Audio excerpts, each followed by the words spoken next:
So linear inequalities, we're going to look at linear inequalities in one variable and also two variables, and we're going to focus on what is the difference between the two. So first of all, linear inequalities in one variable. So if we have a linear inequality in one variable, an example would be like this. So x is greater than 8. Okay, so what that means, if I have a balance here, it's an imbalance where the x is bigger than 8, so it's going to tip the balance over. So you think, what values of x will satisfy this inequality? Well, 9 will, 10, 8.1, lots of values here, okay?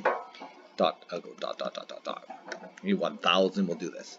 So we have more than one value that actually satisfies this inequality. So to show this, we can't just list out every single number because it's impossible. There's infinite numbers. So the way we do this is we show it on a number line. So we show that we want 8, okay, but it's not including 8, so we show it with an open circle, and then we just show it as an arrow on the number line. So all the numbers on this side of 8 will satisfy this inequality, so that our solution can be expressed on a number line like this. And it's a one variable inequality, so we show it in one dimension along a line. Okay, so that's the idea behind a one variable inequality. The solution is one dimensional. Okay, so that's an important concept to remember, because we are going to use a two-dimensional graph to kind of analyze this. Now, maybe we don't need it so much for our linear inequalities, but it is good to see what this looks like. So I'm going to graph my x minus 8, okay, and then my inequality becomes x minus 8 is greater than 0. Well, the 0 is my x-axis, and really what am I looking for? I'm looking for where this graph, slope of 1, y-intercept of -8, I'm looking for where this graph is above the x-axis, or bigger than 0. So it's going to be above the x-axis at 8, okay, not including 8 because it's equal to 0 there, and all these numbers this way. And again, notice I'm expressing, although I've drawn it in two dimensions as a graph, my solution is a one-dimensional inequality, so my solution must be along one dimension. It's along the number line. Okay, so this is an idea that we want to kind of get across. We do use a graph to solve a one variable inequality or a one-dimensional inequality. We have to make sure that we interpret the solution as a one-dimensional solution or along the number line. So the part of the graph that represents the solution to linear inequality, okay, is going to be the part above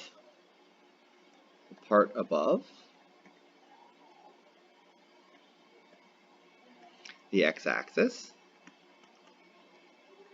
Okay, so that part, this part here above the x-axis, is the part that represents the solution part of this line. Okay, and we express the solution along the number line. And the boundary is going to be where it's equal to, where x is equal to 8.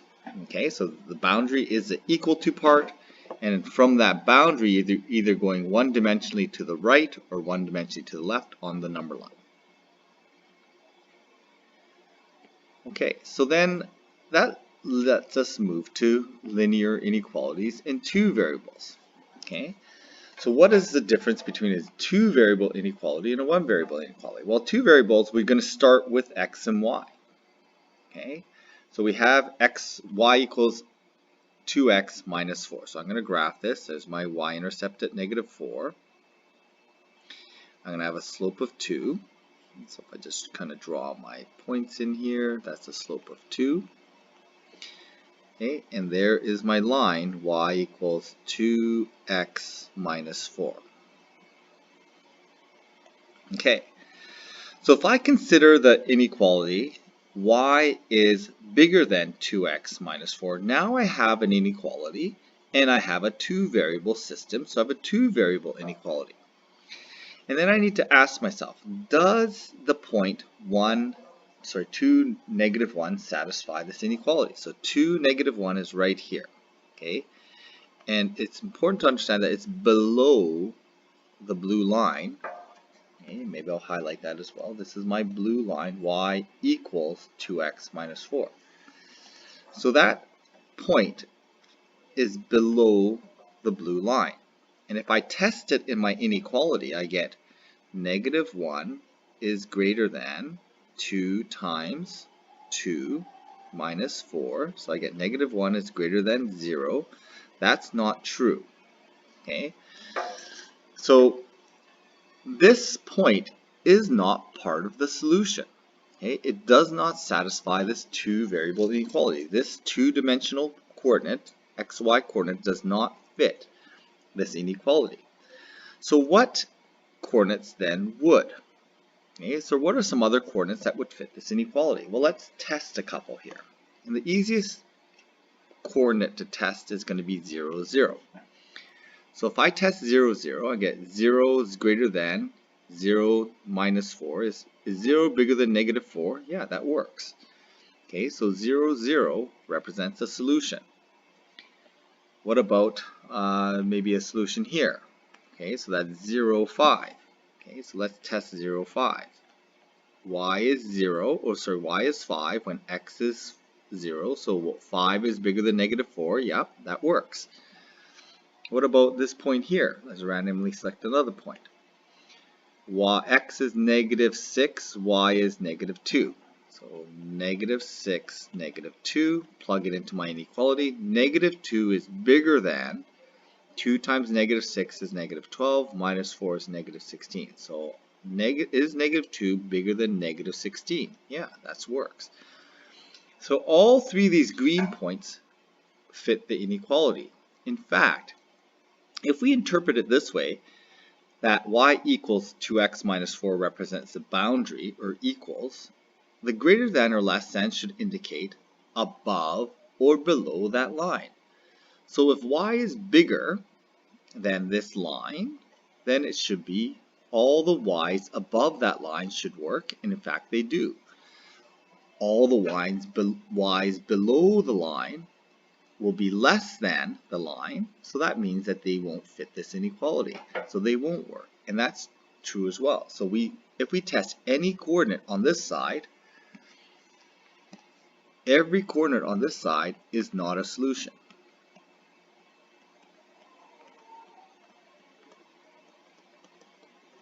Okay? Whereas every coordinate that I test on this side of the line, okay, this is a solution. All those coordinates are solutions. So then what's happening is that for a two-dimensional, two-variable inequality, we have a two-dimensional solution, or area solution. Our solution is not on a line, but the solution is an area. So how many points are there considered? How many points that work? Well, there are infinite points that work.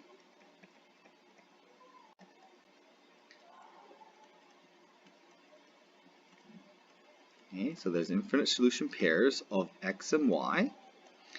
Okay, so how can we show all the other coordinates satisfy this inequality? We show the solution as an area.